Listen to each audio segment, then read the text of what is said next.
Hello friends, welcome to Dhanas Green life.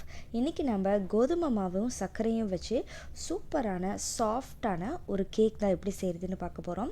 இந்த cake செய்கிறதுக்கு நம்ம மைதா மாவு பயன்படுத்த போகிறதில்ல, அவன் தேவையில்லை, பேக்கிங் பவுடர் கூட தேவையில்லைங்க. ரொம்பவே சாஃப்டான கேக் நம்ம டம்ளரை யூஸ் பண்ணியே நம்ம செஞ்சிடலாம்.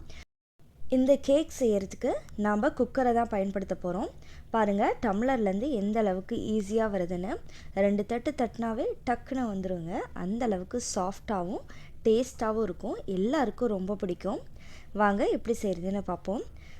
ஃபர்ஸ்ட்டு ஒரு மிக்ஸி ஜாரில் 3/4 கப் அளவுக்கு சர்க்கரை எடுத்துக்கோங்க. இதை நல்லா ஃபைன் பவுடராக அரைச்சி எடுக்க போகிறோம். அதோட 2 ஏலக்காய் சேர்த்துக்கலாம். அரைச்சி எடுத்ததுக்கப்புறம் ஒரு பவுலில் இல்லை ஒரு பாத்திரத்தில் 1 கப் அளவுக்கு கோதுமை மாவு சேர்த்துக்கலாம்.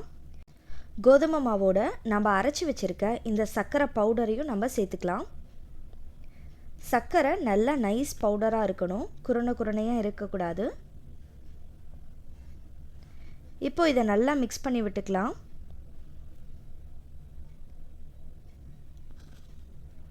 இப்போ இதோட 1/2 ஸ்பூன் அளவுக்கு சோடா உப்பு, ஒரு பிஞ்ச் அளவுக்கு சால்ட்டு, உங்ககிட்ட பேக்கிங் பவுடர் இருந்தால் ஒரு 1/4 ஸ்பூன் அளவுக்கு சேர்த்துக்கோங்க. இல்லாட்டி தேவையில்லை, சோடா உப்பே போதுமானது. உப்பும் சோடா உப்பும் நல்லா எல்லா இடத்துலையும் மிக்ஸ் ஆகிற அளவுக்கு நம்ம மிக்ஸ் பண்ணி விட்டுறணும்.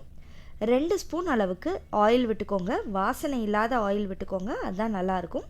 இல்லாட்டி நெய் சேர்த்துக்கலாம். நெய் இல்லாட்டி நீங்கள் பட்டர் கூட சேர்த்துக்கலாம். நான் இன்றைக்கி நார்மலான ஆயில் தான் சேர்த்துருக்கேன்.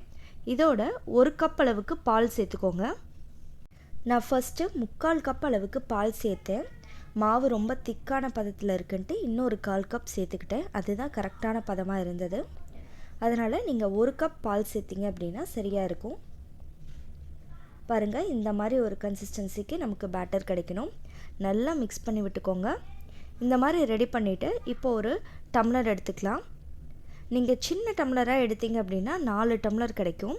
நான் ஓரளவுக்கு பெரிய சைஸ் டம்ளர் எடுத்துருக்கனால 3 கேக் தான் கிடைக்கும். இப்போது டம்ளரில் ஆயில் வச்சு நல்லா க்ரீஸ் பண்ணிக்கலாம். எல்லா இடத்துலையும் நல்லா தடவி விட்டுக்கோங்க. ஆயில் நல்லா அப்ளை பண்ணால் தான் கேக் ஒட்டாமல் வரும். நீங்கள் நெய் கூட தடவிக்கலாம். இதே மாதிரியே நம்ம எடுத்து வச்சுருக்க 3 கப்லேயும் நல்லா ஆயில் அப்ளை பண்ணி எடுத்துக்கலாம். இப்போது கோதுமை மாவு எடுத்து லைட்டாக டஸ்ட் பண்ணிக்கோங்க. எல்லா இடத்துலையும் படுற மாதிரி தூவி விட்டுக்கோங்க. தூவி விட்டு எக்ஸஸாக இருக்கிறத நம்ம வெளியே தட்டி விட்டுறலாம். நாம் எடுத்து வச்சுருக்க எல்லா கப்லேயும் இதே மாதிரியே கோதுமை மாவை தூவி விட்டு எடுத்துக்கோங்க. பாருங்கள், ரெடி ஆகிடுச்சு.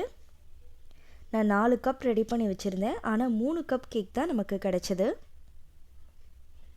1 கப் மாவுக்கு நமக்கு 3 கப், பெரிய கப்பாக இருந்ததுன்னா 3 கப் கிடைக்கும் தாராளமாக.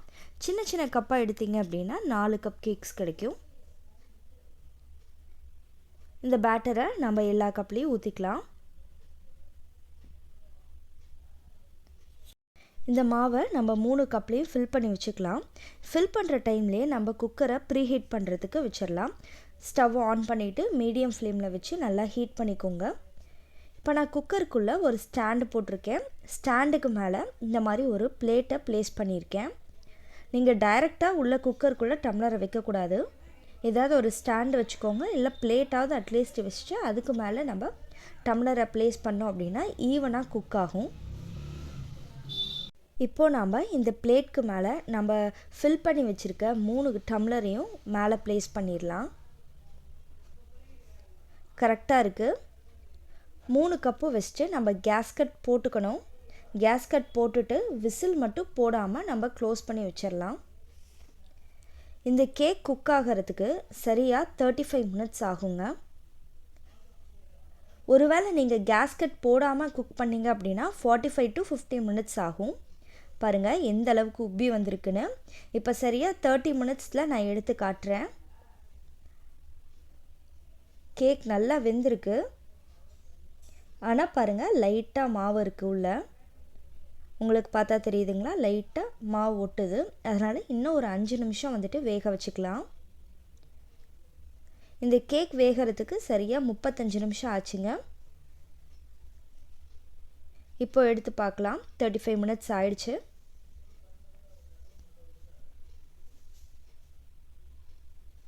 பாருங்கள், கொஞ்சம் கூட ஒட்டலை, நல்லா வெந்து வந்திருக்கு. இதை நம்ம வேறு ஒரு பிளேட்டுக்கு மாற்றிடலாம். ஸ்டவ் ஆஃப் பண்ணிவிடுங்க, கூல் டவுன் பண்ணிவிடுங்க குக்கரை. இதை நம்ம வெளியே எடுத்து வச்சு நல்லா ஆற வைக்கணும். ஆறுனதுக்கப்புறம் தான் எடுக்கணும். ஆறாமல் எடுத்தீங்க அப்படின்னா உள்ளே கொஞ்சம் வேகாத மாதிரி உங்களுக்கு தெரியும். ஆறுனதுக்கப்புறம் எடுத்தீங்க அப்படின்னா நல்லா வெந்திருக்கும், சாஃப்டாக இருக்கும். எடுக்கிறது ரொம்பவே ஈஸியாக எடுத்துடலாங்க, ஒட்டிட்டுலாம் இருக்காது. ஜஸ்ட்டு 2 தடவை கமுத்தி டேப் பண்ணிங்க அப்படின்னா அழகாக வெளியே வந்துடும். பாருங்கள், கடையில் வாங்குகிற கப் கேக் மாதிரியே எவ்வளோ அழகாக இருக்குன்னு. சாஃப்டாக இருக்குங்க, ஜூஸியாகவும் இருக்கும், நம்ம சாப்பிட்றதுக்கு டேஸ்ட்டாக இருக்கும். குழந்தைங்க கேக் கேட்டாங்க அப்படின்னா நீங்கள் மைதா மாவில் செய்கிற கேக் வாங்கி கொடுக்கறதுக்கு இந்த மாதிரி கோதுமை மாவில் நீங்கள் செஞ்சு கொடுக்கலாம். குழந்தைங்களும் விரும்பி சாப்பிடுவாங்க. ஸ்கூலுக்கு கூட நீங்கள் ஸ்நாக்ஸ் பாக்ஸ்க்கு இந்த மாதிரி கேக் செஞ்சு கொடுத்தீங்க அப்படின்னா அவங்க விரும்பி சாப்பிடுவாங்க.